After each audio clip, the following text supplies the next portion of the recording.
Gracias. Vale. A continuación, tiene la palabra por el Grupo Euskal Herria Bildu el señor Matute. Sí, muchas gracias, señor presidente. Buenas tardes, señor Saura.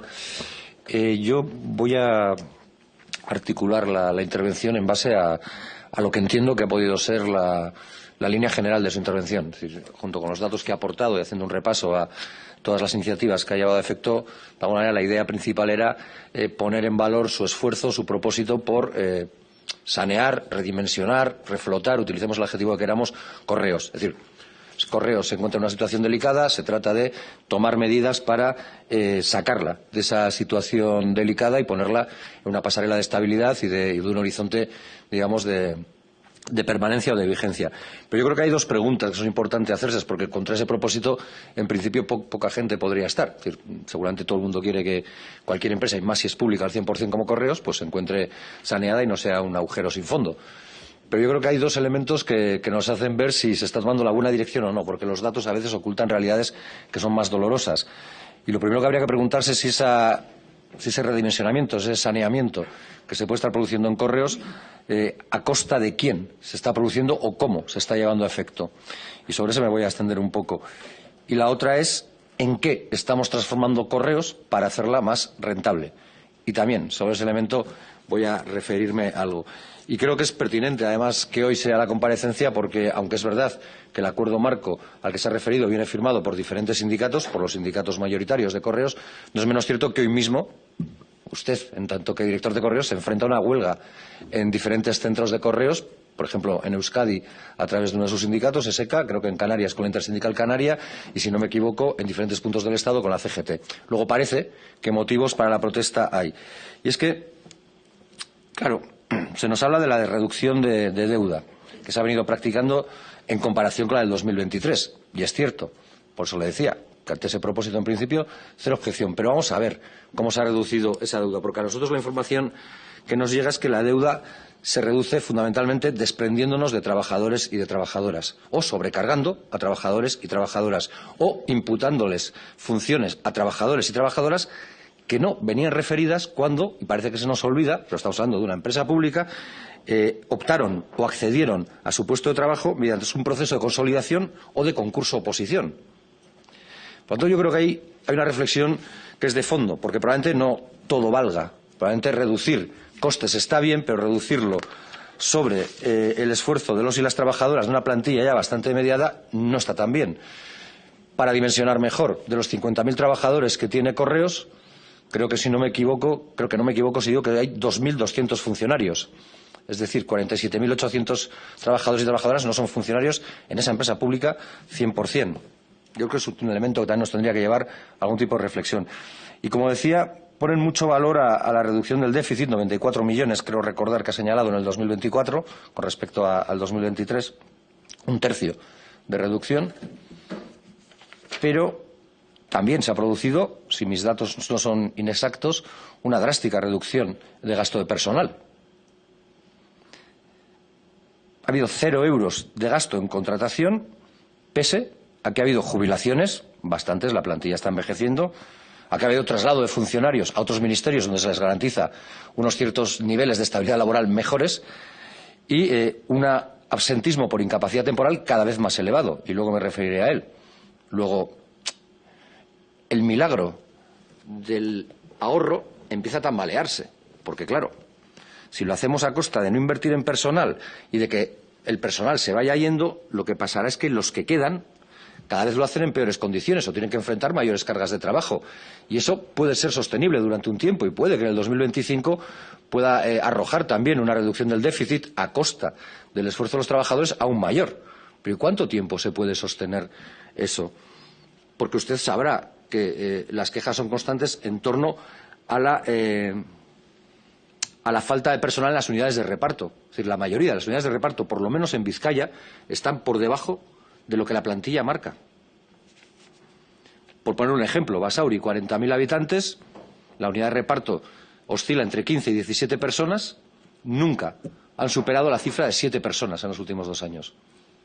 pues no hace falta ser un brillante estratega para entender que las 5, 6 o 7 personas que se encargan de hacer el trabajo 17 lo hacen con unas cargas de trabajo que resultan inasumibles, que derivan en estrés, que derivan en ansiedad y que derivan en incapacidades temporales y que, por tanto, siguen aumentando la bola del absentismo. No nos parece que esa sea la solución, porque además esto no genera solo un perjuicio a los trabajadores y trabajadoras, porque por la que nosotros nos llega y en lo que se refiere al ámbito que controlamos, y ahora sí hablo de Guipúzcoa, de Vizcaya y de Araba, fundamentalmente lo que se nos dice es que el servicio es peor porque son menos, pero que también se genera un perjuicio a los usuarios, porque, por ejemplo, se está optando por atrasar el periodo de comunicación de las notificaciones. Y en las notificaciones, sobre todo de la Administración para con los usuarios, suelen venir consideraciones importantes, consideraciones que tienen que ver a veces con la percepción de una renta garantía de ingresos o no, y con la necesidad de presentarse o personarse en determinados lugares o no, en determinadas fechas concretas para poder acceder a ese tipo de cuestiones. Y yo creo que ahí habría que tener, desde luego, un celo mucho más interesante. Hay otro elemento que a mí me ha preocupado, y es el que tiene que ver con esta nueva función, en esta transformación para conseguir la rentabilidad que le señalaba al principio, que es la de transformar a las oficinas de correos, las antaño oficinas de correos o de atención al cliente, ahora en centros de negocio, llamando a los usuarios clientes, que es así como se les denomina, si no me equivoco, si no me corregirá. Y todo esto con un convenio con AXA, con la agencia de seguros AXA. ¿De verdad se puede hablar de que eso es un servicio de interés general? ¿Contratar un seguro privado es de interés general? ¿Se puede sostener? Yo tengo serias dudas. Quizás, porque en técnica jurídica casi todo se puede sostener, alguien lo podrá sostener. Pero tengo serias dudas por alguna cuestión, como por ejemplo, y lo sabrá, que en la Inspección de Trabajo de Vizcaya ya tienen una denuncia al respecto por esto, por la obligatoriedad de hacerles a los trabajadores mediadores o captadores de seguros. Es decir, a los agentes rurales y a los de reparto, captadores, a los directores de oficina o jefes de equipo, mediadores. Tienen que tener un seguro de responsabilidad civil. Venían las funciones para las que fueron contratados en su momento, esas nuevas funciones que deparan unas nuevas responsabilidades para las que tienen que tener unos seguros que parece que a día de hoy no tienen. Pero, y en cualquier caso, ya creo que queda clara que mi duda severa sobre si esto es un servicio de interés general o no.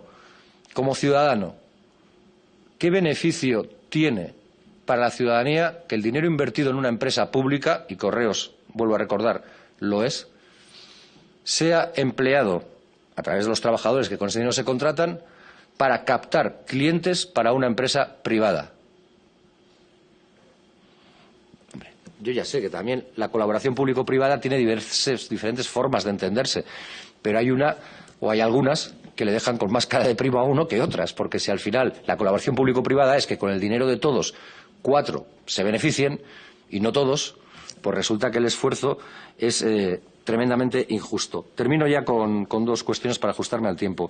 Ha hablado en algún momento de la pandemia, me parece justo y loable que se les mencione, porque no en vano y sin tener que entrar en la instantánea o la imagen de los aplausos en los balcones, todos sabemos que los servicios de correos fueron denominados como servicios esenciales. Yo creo que hasta ahí llegamos todos. Sin embargo, como digo, es loable que se reconozca esa función, pero ya no es tan loable que ellos no se hayan visto recompensados ni agradecidos en forma alguna, sino, por todo lo que he señalado antes, pudiera incluso indicarse que castigados en aras a esa redimensión y esa reducción del déficit, con más carga de trabajo, más flexibilidad en la plantilla, más desregulación de horarios y jornadas, un uso interesado, señalan, de la movilidad geográfica, etcétera. Y todo esto es paradójico porque en todo este tiempo a este servicio esencial pues se le han pedido sacrificios de manera continuada, como los que he venido señalando, pero no han obtenido beneficios. Sin embargo, sí ha habido reparto de bonus entre los directivos de Correos. Supongo que por alcanzar los objetivos de reducción de déficit. Hombre, pues yo creo que los principales artífices de esta reducción de déficit son los trabajadores y trabajadoras. No estaría mal acordarse de ellos y de ellas. Termino ya con una cuestión que le ha señalado también la persona que me ha precedido, el compañero Néstor Rego. yo creo que si lo que se busca es buscar funciones de interés general, lo que habría que hacer es recuperar el carácter de banca pública o de servicio bancario propio que tenía. Yo ya sé que eso genera competencia con entidades con un poder importante dentro de cualquier sociedad y que genera, por tanto, controversia y conflicto. Pero, sinceramente, creo que a un servidor público el conflicto que más le tiene que preocupar es el que tenga con sus trabajadores y con la sociedad, no con una entidad privada, aunque sea un banco. Gracias, señor Matute. Tiene la palabra a continuación por el Grupo Parlamentario Republicano la señora Bellullera. Una pregunta, president.